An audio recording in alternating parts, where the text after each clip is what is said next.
तो दर्शक बंधु वर्तमान राशन कार्ड ई-केवाईसी को लेकिन आमर जोगाण मंत्री कृष्णचंद्र पात्र गोटे बड़ घोषणा करिसेंती जेउ घोषणा रे से वर्तमान राशन कार्ड ई-केवाईसी रो शेष तारीख विषय रे कहिसेंती एवं ता सहित जेउ माने आमर एई तारीख भितरे राशन कार्ड रो ई-केवाईसी करि पारु नाहंती सेमानक पई कोन नुवा नियम करा जाईछि ता सहित वर्तमान आमर नुवा राशन कार्ड केबे बंटन करा जिवो ए बाबदीय समस्त तथ्य वर्तमान से देइछंती जहा कि वर्तमान आमे आपन को ए वीडियो रे संपूर्ण रूपे बुझाइबु बा संपूर्ण रूपे जणाइबु सेति पई वीडियोटा को प्रथम रु शेष पर्यंत देखिबे ता सहित वीडियो को गोटे लाइक करिकि चैनल रे नुआ आइथिले चैनल को मध्य सब्सक्राइब करनेबे। तो दर्शक बंधु जेमिति कि वर्तमान आपण माने एठी देखि पारुथिबे हमर धरित्री पेपर रे मध्य एई खबरटी आसी जाइछि जे केआईसी को नै खाद्य जोगाण मंत्री को बड़ बयान बंद हेबो हमर ई केआईसी।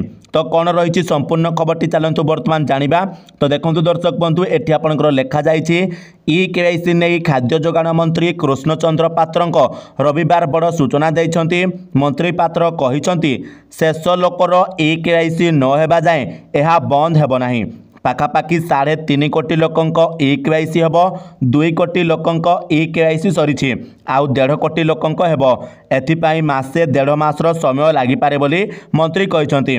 तो दर्शक बंधु वर्तमान आमर मंत्री कहिछंती जे पर्यंत आमर समस्त लोक ई-केवाईसी करि सारि नाहंती तो आमर से पर्यंत ई-केवाईसी बंद हेबो नाही अर्थात आमर वर्तमान ई-केवाईसी रो कोनोसी शेष तारीख नाही बोली से घोषणा करिछंती। तो आमर टोटाल देखंतु पाखापाखि 3.5 कोटी लोकंक ई-केवाईसी हेबो जहा मध्यरु वर्तमान केवल 2 कोटी लोकंक ई-केवाईसी सरीछि किंतु आहुरी 1.5 कोटी लोकंकर ई-केवाईसी बाकी अछि एथिपाई हमर जते समय लागिबो सेते समय लोक मानकु दिया जिवो बोली से कहउछंती।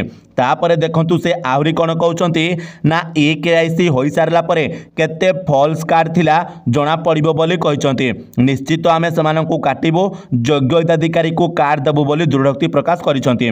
तो राशन कार्ड रो ई-केवाईसी करि सारला परे हमर जो मानकर फॉल्स कार्ड थिबो किबा जो माने हमर राशन कार्ड पाइबा को अयोग्य थिबे सेमानकु समस्तंकु काटि दिया जिवो एवं केवल योग्य हिताधिकारी को राशन कार्ड प्रदान करा जिवो बोली से कहिसंती। ता सहित देखंतु आ गोटे खबर भी हमर आसीछि जे घर को जाई ई-केवाईसी रो करा जिवो जांच आउ 1.5 कोटी लोकंक हेबो ई-केवाईसी। तो वर्तमान आपनको जेमिति पूर्व न्यूज रे मध्ये कहिली जे हमर वर्तमान 3.5 कोटी रु केवल 2 कोटी लोकंक हमर ई-केवाईसी सरी जाईछि तो हमर पाखापाखि आउ 1.5 कोटी लोकंक ई-केवाईसी हेबो एवं तापरे हमर घर को जाई मध्ये ई-केवाईसी रो जांच करा जिवो बोली वर्तमान खबर आसीछि।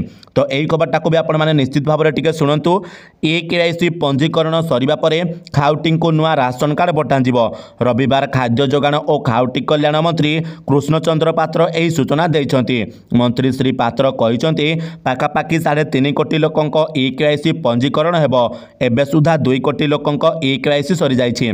तो आपण माने समस्त मध्ये जानिथिबे आगरो मध्ये हमर विधानसभा रे घोषणा करा जाइथिला जे जतेबेले हमर राशन कार्ड रो ई-केवाईसी सरी जिवो सेतेबेले हमर समस्त राशन कार्ड हिताधिकारी को नुआ राशन कार्ड मध्ये बंटा जिवो।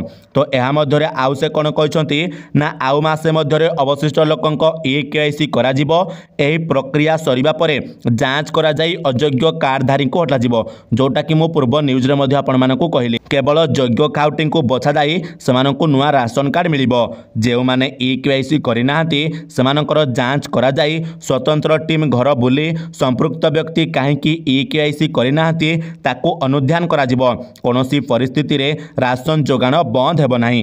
तो से आहुरी मध्ये कहउचंती जे जदि कोनोसी व्यक्ति हमर ई-केवाईसी करू नाहंती ताहाले समानक घर को गोटिए टीम जिबे एवं कोन पई से राशन कार्ड रो ई-केवाईसी करि नाहंती तारो कारण पचारि कि बुझिबे।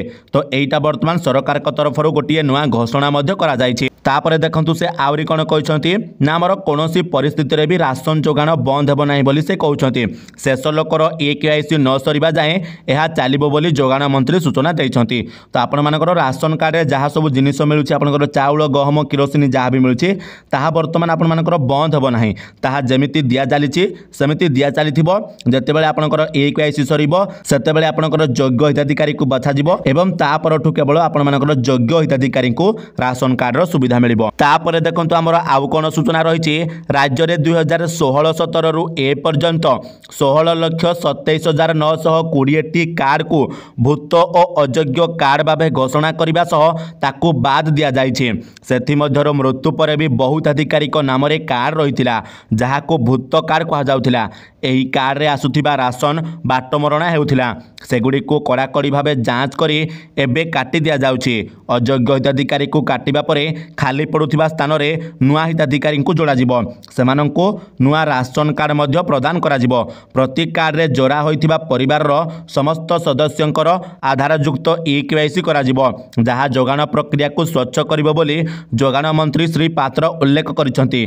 तो ए जगह रे आपनकर जो ई-केवाईसी वेरिफिकेशन करा जाउछि सेटा आपण मानकर डीलर माने करूछंती। जेउ जगह रे आपनकर राशन कार्ड रे जते जनकर ना थिबो से माने समस्त डीलर को पाख को जाई तांकर फिंगरप्रिंट को देई से माने आधार युक्त ई-केवाईसी करिवे एवं ए ई-केवाईसी कला परे आपण मानकु नुआ राशन कार्ड मध्य प्रदान करा जिवो।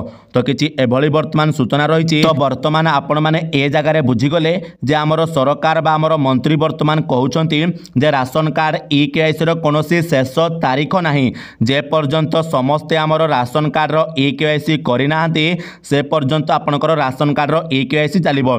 किंतु सरकार कहउछंती जे हमर आउ गोटे मास भितरे समस्त जेमिति राशन कार्ड रो ई-केवाईसी करि नेबे से नै कि हमें प्रक्रिया जारी रहिछु एवं ता सहित जो माने एही मास भितरे ई-केवाईसी करू नाहंती सेमानक घर को गोटिए टीम जाई कोन पई से ई-केवाईसी करि नाहंती तार मध्य जांच करिवे बोली हमर मंत्री कहउछंती।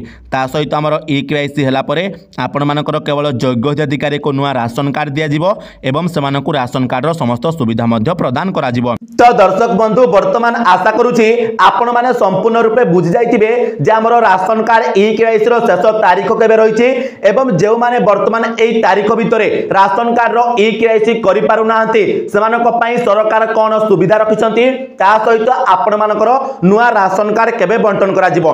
किंतु एहा बाद जदि आपनक मनरे राशन कार्ड ई-केवाईसी को नै कि कोनोसी प्रकार रो द्वंद्व अछि कोनोसी प्रकार रो प्रश्न रहिछि ताहाले आपण माने हमकु कमेंट रे पचारि परिबे। आउ ता सहित आपण माने ए वीडियोटी को निश्चित भाबरे गोटे लाइक करिवे चैनल रे नुआ आइतले चैनल को सब्सक्राइब करनेबे एवं ता सहित आपण माने ए वीडियोटी को निश्चय भाबरे शेयर करिवे जा द्वारा समस्तक पाखरे सठिक समय रे सठिक इन्फॉर्मेशन टी पहुंची परिबो। तो दर्शक बंधु चलंतु आजिरो वीडियो रे तिकी आपण मानक सहित देखा हबो आ गोटे नुआ वीडियो रे सति पर्यंत विदाय दियंतु। जय जगन्नाथ।